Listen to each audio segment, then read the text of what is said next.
Alright everybody, welcome back to Conquer and Commander. Today I'm going to be taking a look at my Aurelia the Warleader deck. For the complete deck list, go to puremtgo.com and you're going to see it up like this, all nice and neat. I'm actually still in the process of putting the article together, so it doesn't look exactly like it will, but we'll get there eventually. This deck came about because I was asked by a subscriber in an old video to put together an Aurelia deck. And it was 3 months ago, so Christopher Rue, sorry it's taken so long, but I finally put it together. One of the things that actually prevented me from doing this sooner was that earlier this year I had put together a Jorkadeen the Prevailer deck, and it was Metalcraft aggro with a whole bunch of creatures, and I really wanted to work on making I thought that a lot of my elements for each of the decks would be so similar that I would they would almost be the same deck. And so I kind of tried to avoid that with this deck. If you go back and take a look at that deck, it's actually got like 34 or something like that. Let's see where we are. It's got a ton of, there, I did it back in February. A ton more creatures in the deck. There's 33 creatures in the deck, and it's obviously got more artifacts because it's more metal crafty. So, you know, this was a deck that took me a little while to put together, and essentially what it was I wanted to take advantage of the fact that I got to attack multiple times each turn, and I also wanted to be able to take advantage of the fact that I get to hit multiple times each turn. So, that's what the impetus behind Aurelia is. Now, the interesting thing about this deck is that Aurelia can bring some hate, especially if you manage to hit your first 4 or 5 land drops.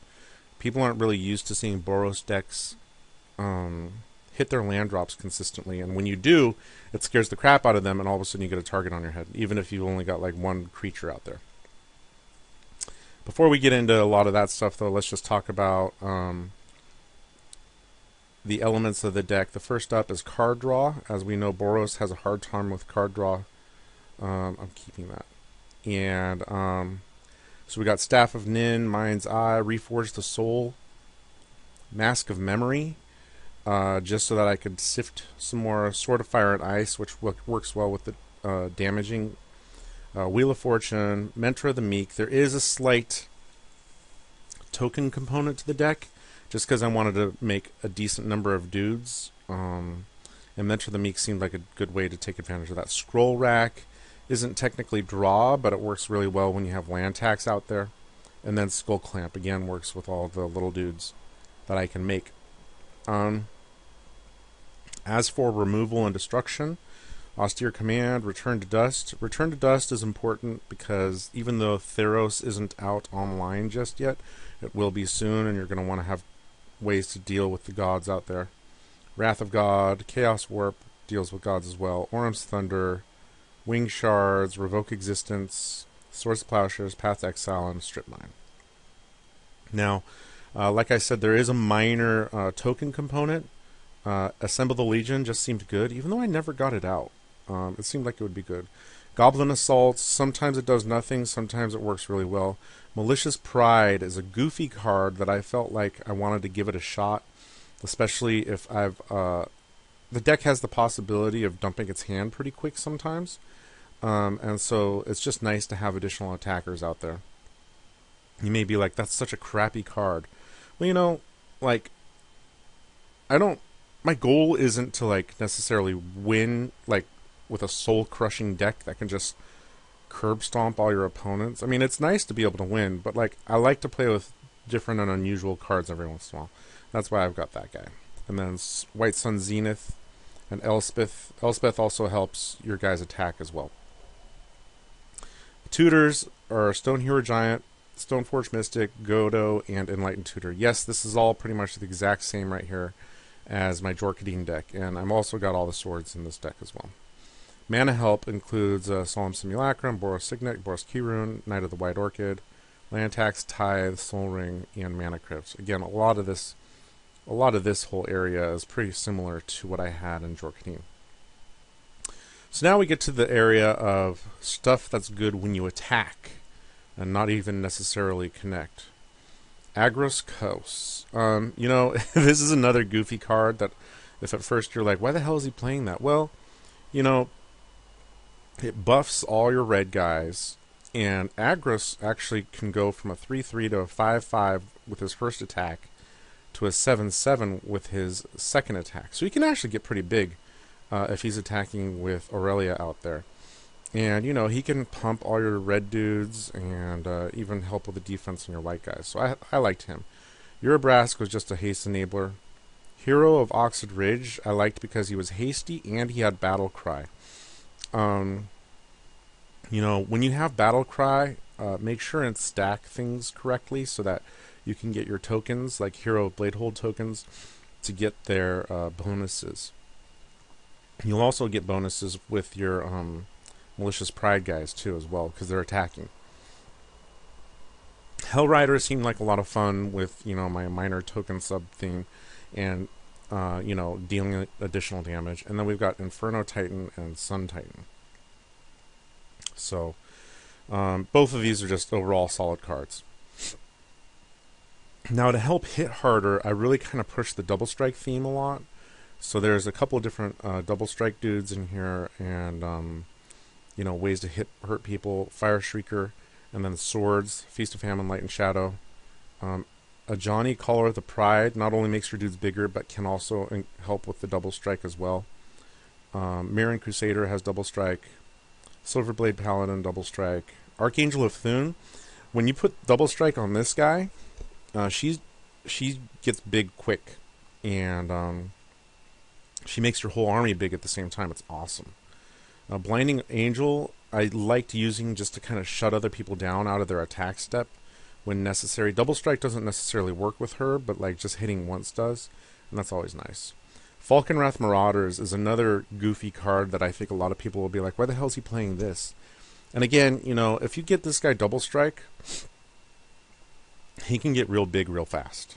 And the fact that they're evasive and hasty is also nice, Wrecking Ogre really hurts people, especially with the Blood Rush ability. Sunhome is double strike. True Conviction, double strike and lifelink, even better. Mordant Dragon, people kind of forget about this card, but it's nice to be able to get rid of other people's creatures, especially smaller utility creatures. Balefire Dragon is the better version of Mordant Dragon, but Mordant Dragon you can pump a little bit. But I figured I'd put both of them. Gisela is a game winner in this card. Every time I cast Gisela, I won the game. It's that simple. She's just amazing. And then we've got Student of Warfare, who comes out quick and can level up fairly quick. And Basilisk Caller, which works well with Inferno Titan. Originally, I had Flame Blast Dragon, I think, but it ended up being a little bit too mana intensive for my tastes. And then finally, we've got Boros Charm, Grand Abolisher,